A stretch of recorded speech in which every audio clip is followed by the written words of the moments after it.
سالار اعلیٰ ابو عبیدہ رضی اللہ عنہ نے اپنے سالاروں کو بلایا۔ میرے عزیز ساتھیو، ابو عبیدہ رضی اللہ عنہ نے سالاروں سے کہا، تم پر اللہ کی رحمت ہو، شکر ادا کرو اللہ کی ذات باری کا جس نے ہمیں ہر میدان میں فتح عطا کی ہے۔ میں تمہیں احساس دلانا چاہتا ہوں کہ ہم اتنی دور نکل آئے ہیں جہاں سے ہماری وطن واپسی ناممکن ہو گئی ہے۔ اللہ نے ہمیں بڑے سخت امتحان میں ڈالا ہے۔ اگر ہم اس امتحان میں پورے اترے تو یہ ایک روایت بن جائے گی جو ہماری آنے والی نسلوں کے لیے مشعل راہ بنے گی۔ مت بھولنا کہ ہم نہ مال غنیمت کے لیے لڑتے ہیں، نہ ہمارا مقصد کشور کشائی ہے۔ اللہ اور اس کے رسول صلی اللہ علیہ وآلہ وسلم نے ہمیں بنی نوع انسان کو ظلمت اور غلامی سے نجات دلانے کا فرض سونپا ہے۔ اب دشمن نے ہمارے سامنے دیواریں کھڑی کر دی ہیں۔ رومی کم و بیش 1 لاکھ کا لشکر لے کر آئے ہیں۔ اس سے ان کے عزائم کا پتہ چلتا ہے۔ جہاں تک میں سمجھ سکتا ہوں اور یہی ہو سکتا ہے کہ رومی دمشق پر حملہ کریں گے۔ اگر دمشق ہمارے ہاتھ سے نکل گیا تو پھر کہیں قدم جمانا ہمارے لیے مشکل ہو جائے گا۔ دشمن نے بحرہ روم سے انطاکیہ، بیروت اور 1-2 اور بندرگاہوں پر یورپ سے فوج لا کر اتاری ہے۔ ہمیں سب سے پہلے دمشق کے دفاع کو مضبوط بنانا ہے، لیکن ہم ایک ہی جگہ پر جمع نہیں ہو جائیں گے۔ ہماری تعداد اس وقت کتنی ہوگی؟ ایک سالار نے پوچھا۔ ابو عبیدہ رضی اللہ عنہ نے خالد رضی اللہ عنہ کی طرف دیکھا۔ ہماری تعداد پہلے سے کچھ زیادہ ہو سکتی ہے، خالد رضی اللہ عنہ نے کہا۔ پچھلی لڑائیوں میں جو مجاہدین زخمی ہوئے تھے وہ الحمدللہ صحت یاب ہو کر واپس آ چکے ہیں۔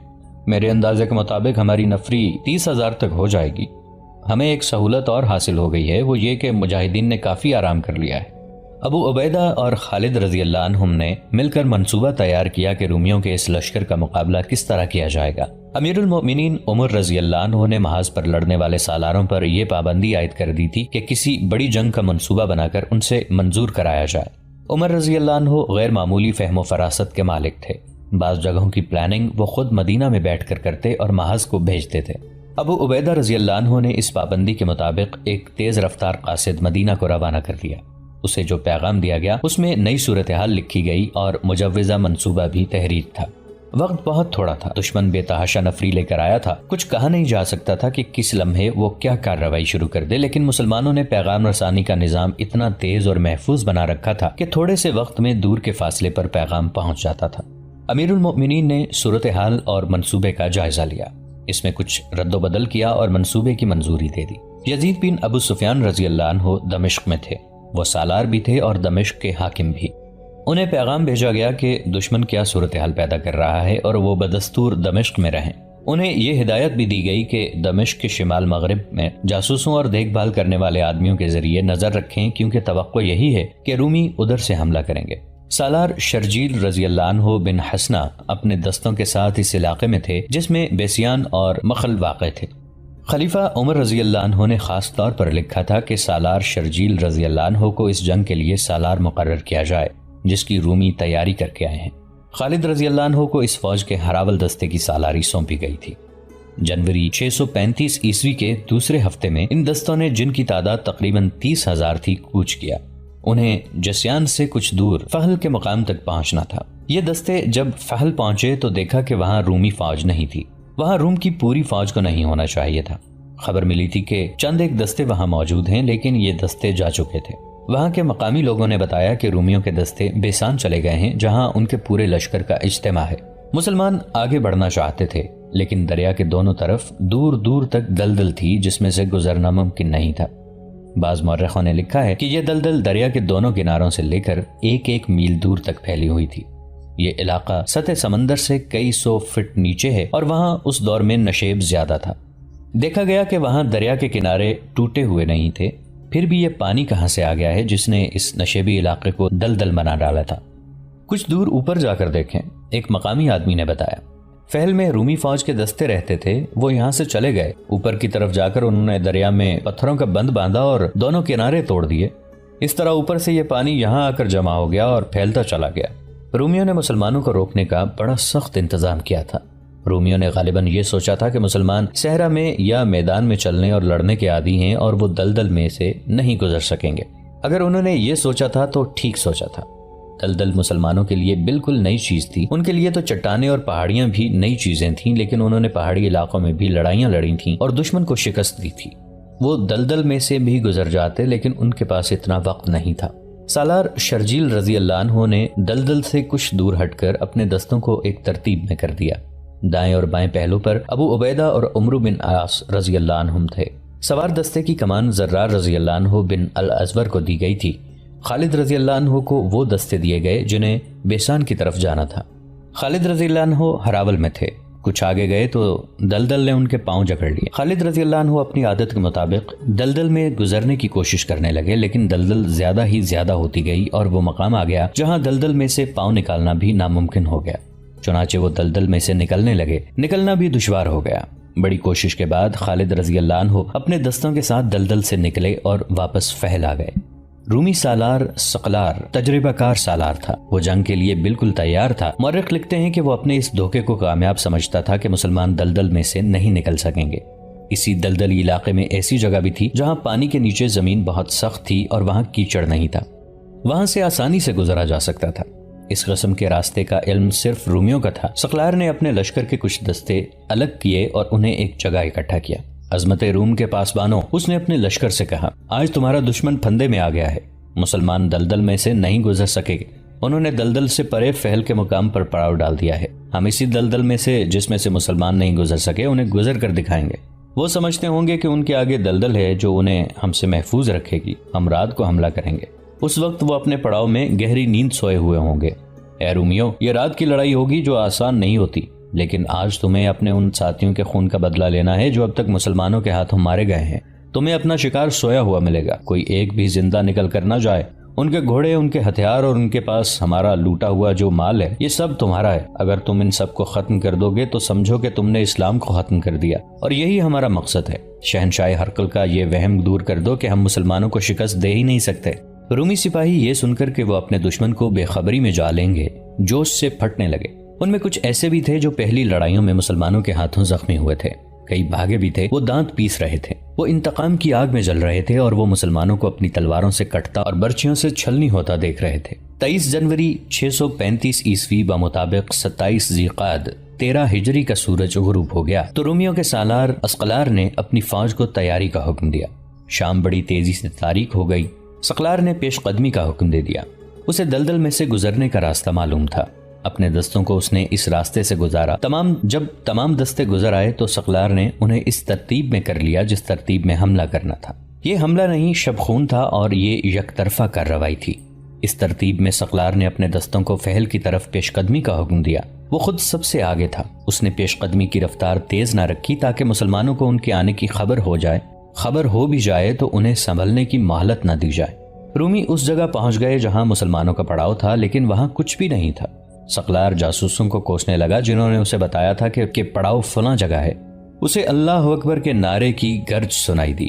اس کے ساتھ ہی مشعلیں جل اٹھیں۔ اسقلار نے دیکھا کہ مسلمان نہ صرف بیدار ہیں بلکہ لڑنے کی ترتیب میں کھڑے ہیں۔ سالار شرجیل رضی اللہ عنہ محتاط سالار تھے۔ انہیں یہاں آ کر جب معلوم ہوا کہ یہ دلدل کہاں سے آ گئی ہے تو انہوں نے محسوس کر لیا تھا کہ رومیوں نے ان کا صرف راستہ ہی نہیں روکا بلکہ وہ کچھ اور بھی کریں گے۔ رومی یہی کر سکتے تھے کہ حملہ کر دیں۔ چنانچہ شرجیل رضی اللہ عنہ نے شام کے بعد اپنی فوج کو سونے کے بجائے لڑائی کے لیے تیار کر لیا تھا۔ اس کے علاوہ انہوں نے اپنے جاسوس دلدل کے ارد گرد پھیلا دیے تھے۔ رومی جب دلدل میں سے گزر رہے تھے، ایک جاسوس نے شرجیل رضی اللہ عنہ کو اطلاع دے دی کہ دشمن آ رہا ہے۔ شرجیل رضی اللہ عنہ نے اپنے دستوں کو ایک موزوں جگہ جو انہوں نے دن کو دیکھ لی تھی جنگی ترتیب میں کھڑا کر دیا۔ مدینہ والو، اسقلار نے بلند آواز سے مسلمانوں کو للکارا، آگے آؤ، اپنا اور اپنی فوج کا انجام دیکھو، حملہ کرنے تم آئے ہو۔ شرجیل رضی اللہ عنہ نے للکار کا جواب للکار سے دیا، آگے تم آؤ، تم اس دلدل سے نکل آئے، اب ہماری دلدل سے نکل کر دیکھو۔ رومیوں، کل صبح کا سورج نہیں دیکھ سکو گے۔ للکار کا تبادلہ ہوتا رہا۔ آخر اسقلار نے اپنے ایک دستے کو حملے کا حکم دے دیا۔ اس نے یہ چال چلی تھی کہ اس کا دستہ حملہ کر کے پیچھے ہٹ آئے گا تو مسلمان بھی اس کے ساتھ الجھے ہوئے آگے آ جائیں گے، لیکن شرجیل رضی اللہ عنہ نے پہلے ہی حکم دے رکھا تھا کہ دفاعی لڑائی لڑنی ہے۔ اس کے مطابق مسلمان جہاں تھے وہیں رہے۔ رومی موجوں کی صورت ان پر حملہ کرتے اور مسلمان حملہ روکتے تھے، اپنی ترتیب نہیں توڑتے تھے۔ سالار شرجیل رضی اللہ عنہ رات کے وقت کوئی چال چلنے کا خطرہ مول نہیں لینا چاہتے تھے۔ ان کی رفری رومیوں کے مقابلے میں بہت تھوڑی تھی، اسے وہ کارگر انداز سے دن کی روشنی میں ہی استعمال کر سکتے تھے۔ اسقلار غالباً اس دھوکے میں آ گیا تھا کہ مسلمانوں میں لڑنے کی تاب نہیں رہی۔ اس خیال سے اس نے موج در موج حملوں میں اضافہ کر دیا، لیکن مسلمانوں نے اپنی صفوں کو ٹوٹنے نہ دیا۔ وہ آگے بڑھ کر حملہ روکتے پھر اپنی جگہ پر آ جاتے۔ رومی ہر حملے میں اپنے زخمی چھوڑ کر پیچھے ہٹ جاتے۔ ایک حملے کی قیادت ثقلار نے خود کی۔ وہ اپنے دستے کو للکارتا ہوا بڑی تیزی سے آگے گیا۔ مشعلوں کی روشنی میں مسلمانوں نے رومیوں کا پرچم دیکھ لیا۔ چند ایک مجاہدین رومیوں میں گھس گئے اور ثقلار کو گھیر لیا۔ اس کے محافظوں نے اسے اپنے حصار میں لے لیا۔ محافظ بے جگری سے لڑے اور اس دوران ثقلار نکلنے کی کوشش کرتا رہا، لیکن وہ اپنے محافظوں کے حصار سے جدھر بھی نکلتا تھا مسلمان اسے روک لیتے تھے۔ ایک مجاہد اس مارکے سے دور نکل گیا اور اس نے سالار شرجیل رضی اللہ عنہ کو بتایا کہ اب کے رومیوں کو اتنی جلدی پیچھے نہ جانے دیا جائے، کیونکہ کچھ مجاہدین نے رومیوں کے سالار کو نرغے میں لے رکھا ہے۔ شرجیل رضی اللہ عنہ نے اس اطلاع پر اپنے چند ایک منتخب جانباز رومیوں کے قلب میں گھس جانے کے لیے بھیج دیے۔ تھوڑی ہی دیر بعد مجاہدین کے نعرے سنائی دینے لگے، خدا کی قسم ہم نے رومی سالار کو مار ڈالا ہے، رومیوں اپنا پرچم اٹھاؤ، اپنے سالار کی لاش لے جاؤ رومیوں نے دیکھا ان کا پرچم انہیں نظر نہیں آ رہا تھا اور انہیں اپنے سالار کی للکار بھی نہیں سنائی دے رہی تھی۔ ان میں بددلی پھیلنے لگی، لیکن کسی نائب سالار نے پرچم اٹھا لیا اور لڑائی جاری رکھی۔ سورج طلوع ہوا، لیکن میدان جنگ کے گرد و غبار میں اسے کوئی دیکھ ہی نہ سکا۔ مسلمان بھی شہید ہوئے تھے، لیکن رومیوں کی اموات زیادہ تھیں۔ میدان میں ان کی لاشیں بکھری ہوئی تھیں اور ان کے زخمی جو اٹھنے کے قابل نہیں تھے رینگ رینگ کر گھوڑوں تلے کچلے جانے سے بچنے کی کوشش کر رہے تھے۔ میدان رومیوں کے خون سے لال ہو گیا تھا۔ اسلام کے علم برداروں، سالار شرجیل رضی اللہ عنہ کی للکار اٹھی، تم نے رومیوں کو انہی کے خون میں نہلا دیا ہے، ہم نے ساری رات ان کے حملے روکے ہیں، اب ہماری باری ہے۔ اللہ اکبر کا نعرہ بلند ہوا۔ شرجیل رضی اللہ عنہ نے اپنے دائیں پہلو کے ایک دستے کو آگے بڑھایا۔ رومی حملہ روکنے کے لیے تیار تھے، لیکن رات وہ حملہ کرتے اور پیچھے ہٹتے رہے تھے، ان کے جسم تھکن سے چور ہو چکے تھے۔ شرجیل رضی اللہ عنہ نے اپنی فوج کی جسمانی طاقت کو ضائع نہیں ہونے دیا تھا، اسی لیے وہ دفاعی لڑائی لڑتے رہے تھے۔ شرجیل رضی اللہ عنہ کے دائیں پہلو کے ایک دستے نے باہر کی طرف ہو کر حملہ کیا، اس سے رومیوں کے اس طرف کا پہلو پھیلنے پر مجبور ہو گیا۔ شرجیل رضی اللہ عنہ نے فوراً ہی رومیوں کے دوسرے پہلو پر بھی ایسا ہی حملہ کرایا اور اس پہلو کو بھی قلب سے الگ کر دیا۔ رومیوں کے پہلو دور دور ہٹ گئے تو شرجیل رضی اللہ عنہ نے قلب کے دستوں کو اپنی قیادت میں بڑے شدید حملے کے لیے آگے بڑھایا۔ رومی رات کے تھکے ہوئے تھے اور ان کا سالار بھی مارا گیا تھا۔ صاف نظر آ رہا تھا کہ ان میں لڑنے کا جذبہ ماند پڑ چکا ہے۔ مسلمانوں کے پہلوؤں کے دستے دشمن کے پہلوؤں کو اور زیادہ پھیلاتے چلے گئے۔ اب وہ اپنے قلب کے دستوں کی مدد کو نہیں آ سکتے تھے۔ مسلمانوں کے پہلوؤں کے دستوں کے سالار معمولی سالار نہیں تھے، وہ تاریخ ساز سالار ابو عبیدہ رضی اللہ عنہ اور عمرو بن العاص رضی اللہ عنہ تھے، اور قلب کے چند ایک دستوں کے سالار خالد رضی اللہ عنہ۔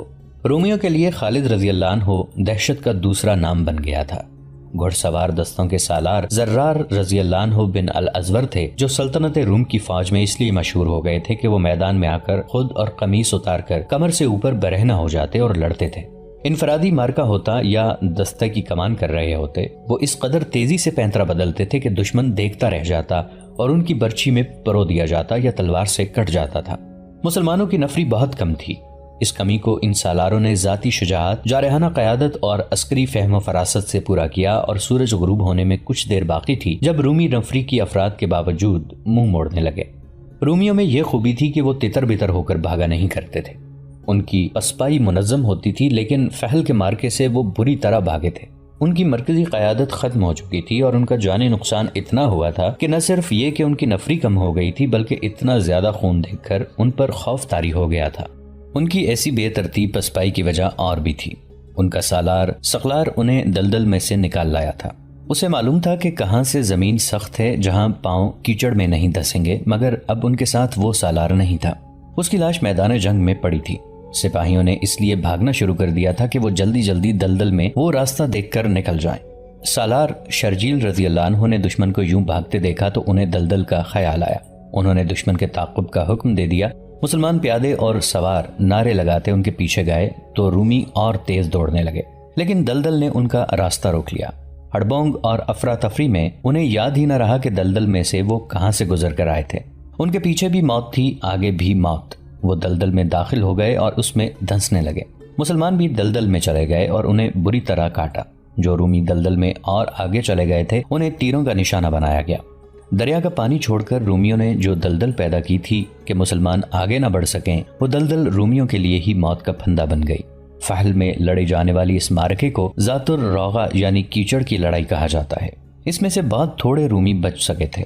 وہ بیسان چلے گئے تھے۔ اس معرکے میں 10,000 رومی مارے گئے تھے اور جو زخمی ہو کر میدان جنگ میں رہ گئے تھے ان کی تعداد بھی کچھ کم نہ تھی۔ سالار شرجیل رضی اللہ عنہ نے وہاں زیادہ رکنا مناسب نہ سمجھا۔ وہ دشمن کے ساتھ سائے کی طرح لگے رہنا چاہتے تھے تاکہ دشمن پھر سے منظم نہ ہو سکے۔ انہوں نے ابو عبیدہ رضی اللہ عنہ اور خالد رضی اللہ عنہ کو چند ایک دستوں کے ساتھ فہل میں رہنے دیا اور خود باقی ماندہ فوج کے ساتھ آگے بڑھے، لیکن دلدل نے پھر ان کا راستہ روک لیا۔ انہوں نے 2-3 زخمی رومیوں سے پوچھا کہ دلدل سے پار جانے کا راستہ کون سا ہے۔ رومی زخمیوں نے انہیں ایک اور راستہ بتا دیا۔ یہ بڑے ہی دور کا چکر تھا، لیکن دلدل سے گزرنے میں بھی اتنا ہی وقت لگتا تھا جتنا دوسرا راستہ اختیار کرنے میں۔ شرجیل رضی اللہ عنہ نے ابو عبیدہ رضی اللہ عنہ اور خالد رضی اللہ عنہ کو ان دستوں کے ساتھ فہل میں چھوڑ دیا اور دلدل سے دور ہٹ کر اس راستے سے گزر گئے جو رومی زخمیوں نے انہیں بتایا تھا۔ انہیں دریائے اردن بھی عبور کرنا پڑا۔ انہوں نے آگے بڑھ کر بیسان کا محاصرہ کر لیا۔ بیسان میں رومیوں کی خاصی نفری تھی۔ ہرقل نے نفری کے بلبوتے پر مسلمانوں کو فیصلہ کن بلکہ تباہ کن شکست دینے کا انتظام کیا تھا۔ اس کے منصوبے کی پہلی ہی کڑی ناکام ہو گئی تھی۔ فہل کے مارکے کے بھاگے ہوئے رومی چند ایک ہی خوش قسمت تھے جو دلدل سے نکل گئے تھے۔ ان کی پناہ بیسان ہی تھی۔ بیسان کا رومی سالار اس خبر کے انتظار میں تھا کہ اس کے ساتھی سالار سقلار نے مسلمانوں کو بے خبری میں جا لیا ہے اور اب مسلمانوں کا خطرہ ہمیشہ کے لیے ٹل گیا ہے۔ لیکن چوتھی شام بیسان میں پہلے رومی داخل ہوئے۔ زخمی ہونے کے علاوہ ان کی ذہنی حالت بھی ٹھیک نہیں تھی۔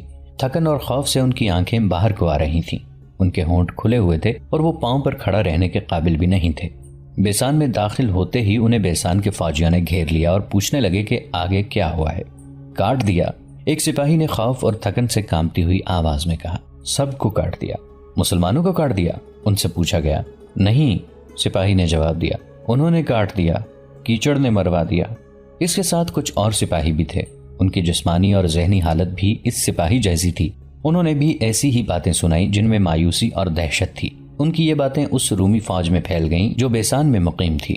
اس فوج میں ایسے سپاہی بھی تھے جو کسی نہ کسی مارکے میں مسلمانوں سے لڑ چکے تھے۔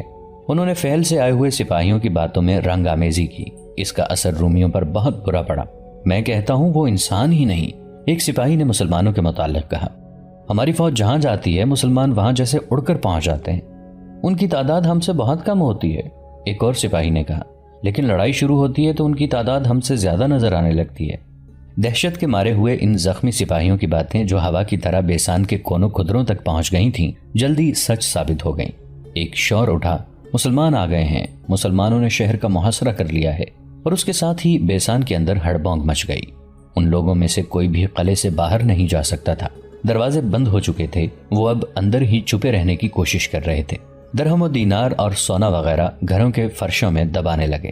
رومی فوج قلعے کی دیواروں اور برجوں میں جا کھڑی ہوئی۔ رومیوں، سالار شرجیل رضی اللہ عنہ نے للکار کر کہا، خون خرابے کے بغیر قلعہ ہمارے حوالے کر دو۔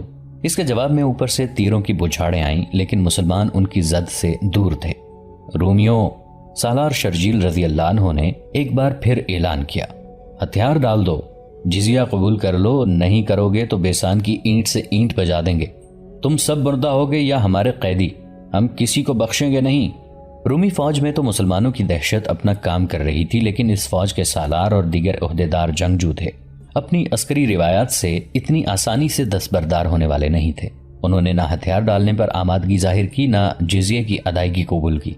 مسلمان ایک رات اور ایک دن مسلسل لڑتے رہے، پھر انہوں نے بھاگتے رومیوں کا تعاقب کیا، پھر بیسان تک آئے تھے۔